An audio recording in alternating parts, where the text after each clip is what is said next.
What is up? What's up? YouTube Wars going at it. This is Everett or James. I go by Everett actually, and my YouTube handle is actually Kentucky on two wheels. I'm from Kentucky, and I used to cycle and ride motorcycles a lot. And I thought I'd video a bunch of that crap, and then nobody cared, so I stopped doing it. But I kept the name anyway, so it's Kentucky on two wheels. I'm controlling the United States in this version of YouTube Wars, and my music is way too loud. Turn that down. That's the Marcus King band. If anybody wants to get in on that, they're dope. So right now the Axis are pretty much eating our lunch. They baited the UK into that France move. I probably wouldn't have done that, but you know we'll recover from that. It's all good. And Japan, man, that was one of the most efficient first turns I've ever seen, and good roll in there too as well. All right, so US is going to do a couple things here. First of all, we're going to buy some stuff. I got $40 here. I'm going to buy one submarine, two transports, two artillery, two infantry, and a research token, which is actually only going to cost $39. So I'm going to have $1 left over right over there for next turn. We're going to put this in the bank because we know how the bank loves money. All right. Also, those little guys right there are my Chinese troops. At the end of this turn, I'm going to control 4 territories by the Chinese, and that'll give me 1 troop per 2 territories, which gives me 2 total. I keep track of China on the production chart, although I know a lot of people don't. It just helps me remember that they get that many troops per turn. It's not dollars. First we're going to roll that research out. I bought really cool dice at one point with country markers on the ones, as you can see here. And so I like to use my country marker. I even have the Chinese. So I like to use those. So I do not roll everything at once. So if you guys don't like that, it's tough because I bought these all cool ass dice and I'm going to use them. All right, so I'm going to roll research for the United States. You have to get a 6. And that is a 3, which is a no-go. So we're going to save that research token until next turn. Right there. All right, so combat. I have 2 combats. I use these cool little red horsey guys to denote my combat. Those came out of a Risk game. And that's about the only thing Risk is good for, is to steal the pieces out of, so I can use them in Accidentals because Risk sucks. But I do own a copy, so I stole these pieces out of Risk. The blue horsies are going to be non-combat moves, just to remind myself. So let's just jump right into it. Combat. First, over here, Japan did leave a lonely transport all by its lonesome, so we're going to go ahead and kill that guy. We're going to take the Flying Tigers from Yunnan. They're going to go 1 into French Indochina, 2 into Sea Zone 36 and attack that transport there. And then they're going to have 2 moves left. I do have fuel markers on the way from Historic Board Gaming. Thanks, Greg. I'll use those on my next turn, hopefully, if they get here. So he'll have 2 moves left, and he'll land in the Philippines, which is why there's a blue guy there. Combat over here. I'm going to probably sack this destroyer. I'm sorry. The transport is going to pick up a troop and an artillery and go to Sea Zone 12 and drop those guys off in Morocco, Algeria, and take that money just because this is uncontested. So the United States is going to go up $1 and Germany is going to go down $1. And that is going to be all of my combat. We are kind of behind the 8 ball here, so we're going to have to build up before we can really go at these guys any more than that.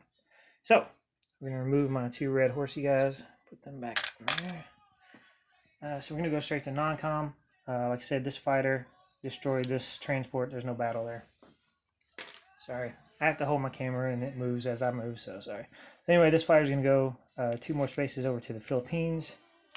And just to make it extra difficult on Japan, I'm going to move this fighter from Hawaii. Sorry, I'll get it in frame. From Hawaii, 1, 2, 3, and he's going to land in the Philippines as well. Over here, I'm trying to keep my shadow out of this shot. I need to get better lighting in here. Over here, the aircraft carrier and the destroyer and this fighter are all going to move up to C Zone 56.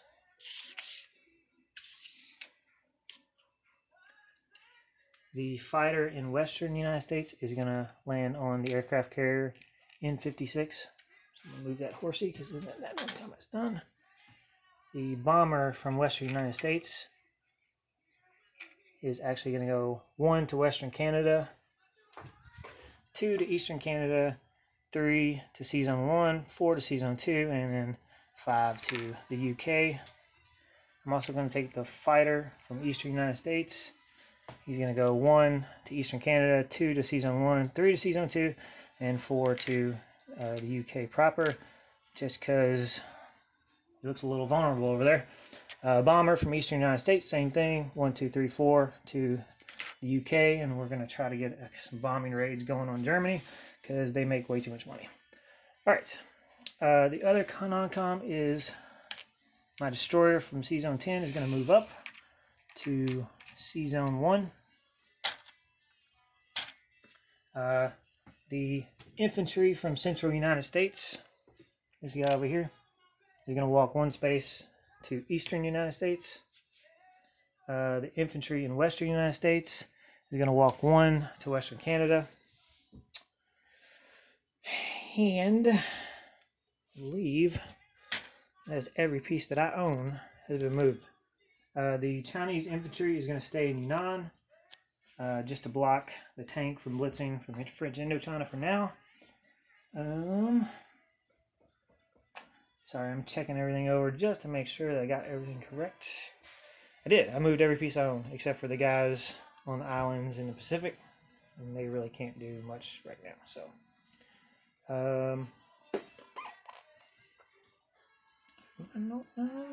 okay.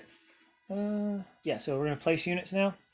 The 2 infantry and 2 artillery are going to the Eastern United States. The 2 transports are going to C Zone 10. The sub is going to... the sub's going to go to C Zone 10 as well. My 2 Chinese infantry are going to go to Saikang. Saikang, right there. Okay, that should be everything on my turn. I'm going to get paid. Sorry, it's been a while since I've done the 41 setup. So, got 5, got 10. So, America gets 15 IPCs. We don't control France, so that's the only one we don't get. So, I'm going to get an extra 15. I make 41. So, that's going to give me $56, if my math is correct.